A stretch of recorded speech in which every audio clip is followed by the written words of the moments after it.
I started my doctorate not realizing that what would be, in my imagination, a 3-year project would actually take me 7 years to finish.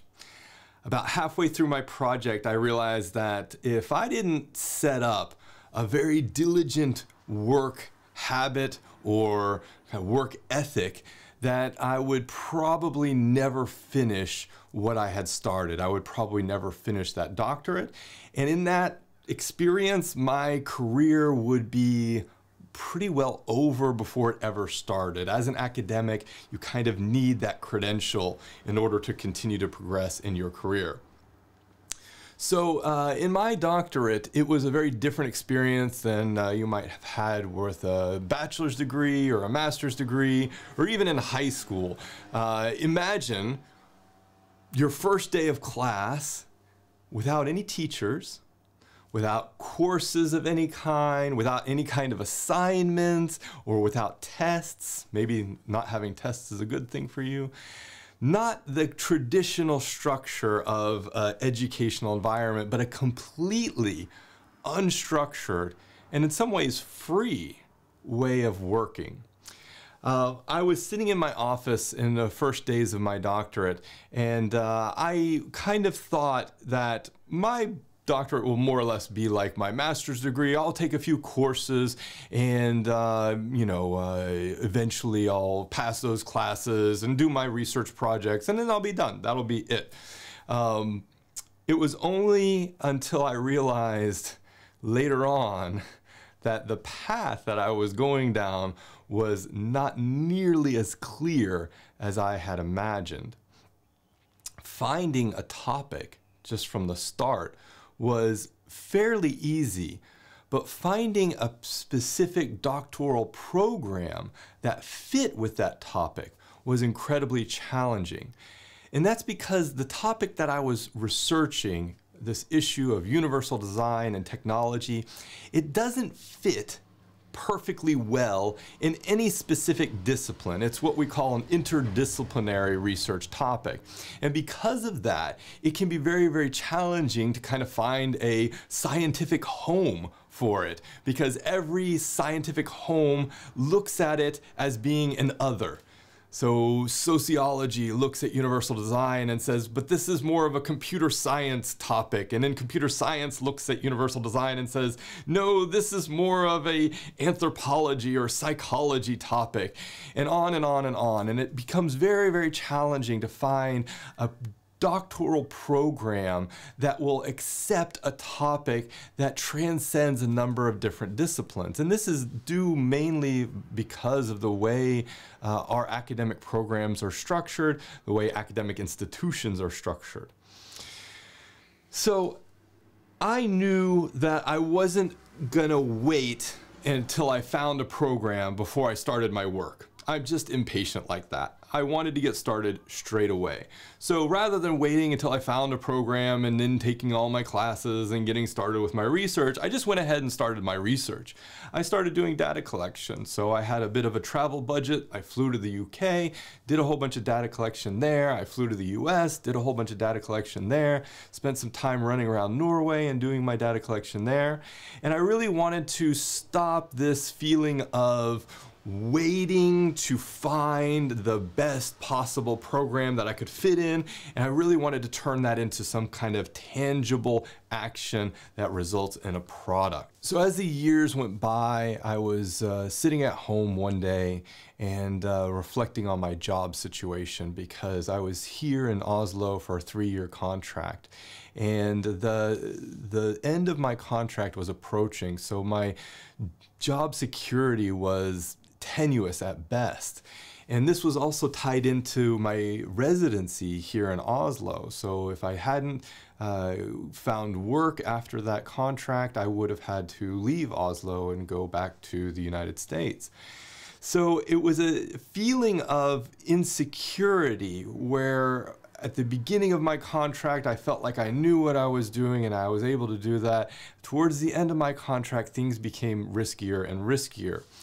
So I had to kind of shift my priorities. So even though up until that time I'd really focused in on doing my data collection and publishing my research and trying to put together some sort of doctoral thesis, I had to change this focus and really try to find some sort of position where I could continue to work and live in Norway. And I was very lucky that I managed to find an assistant professor position at the university that I still work at now. And they gave me a lot of freedom to do what I needed to do to be successful as an academic. They didn't put a lot of restrictions on what I was supposed to be doing. They kind of gave me free rein and said, here are your classes that we want you to teach, but in terms of your research, you can kind of go whatever direction you want, and we would love it if you would apply for grants and things like that. So it was a great chance for me to move through that feeling of insecurity, not knowing where I was going to be living or working, into a very stable foundation that I was then given that freedom to kind of explore my field in my own way. And it also gave me the chance to kind of finish what I had started with my doctoral work. So the doctoral research that I had started more than 3 years ago, it gave me the chance, that new position gave me the chance to continue to pursue that and to try to close the book on that work. Literally and figuratively close the book. But it wasn't as if that's the only thing I had responsibility for. So there was still quite a bit of other things on my plate at that time. So I had to balance my teaching, and I was teaching really, really big classes. I still teach really, really big classes. And I was having to do research in addition to the kind of doctoral research that I was focused on previously. And then, of course, in every academic environment, you have to contribute in some ways to the administration of that environment. So my focus kind of went from specifically looking at my topic of choice to kind of divided among very many different responsibilities. And then I was having coffee with a friend one day, and I had a discussion with them about time management and how to go about focusing intently on a goal or an ambition. And they told me about a technique that the comedian Jerry Seinfeld uses, or used at least. And I don't know if this is actually true or if this is just kind of hearsay, but this is what I was told. Basically, to build consistency, he drew an X on a calendar for every day that he wrote a joke or he worked on his comedy. And what the goal of that is to try to string together as many X's as possible so that you're building consistency. Even if it's only working for a little bit of time in a day, you still get that check mark for that day, and you try to build as long a string of X's as possible. So I started doing that with my work, and every day I even just read for 15 minutes or wrote for an hour. I would put an X on the calendar, and I hung up the calendar on my wall. And it started off where it was like 2 or 3 X's in a row, because then I was doing work on other things.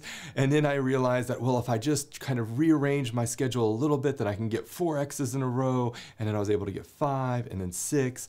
So it really gave me a chance to kind of focus in on the goal that I had, which was to finish my doctorate. Now, I'm telling you this story because I would never have finished my doctorate 7 years, 10 years, 15 years later if I hadn't found a way to develop a consistent work ethic and to direct that work ethic towards the goal, in my case, to achieve my doctorate.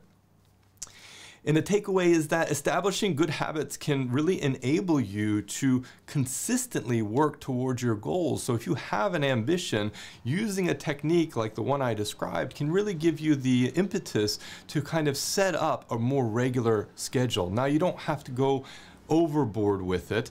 Maybe you just want to do 5 X's in a row, so you do your work week and you leave off the weekends. That's totally cool. I took it to an extreme and had hundreds of a chain of hundreds of X's at a time. And my call to action here is kind of basic, but it's still an important one to think about.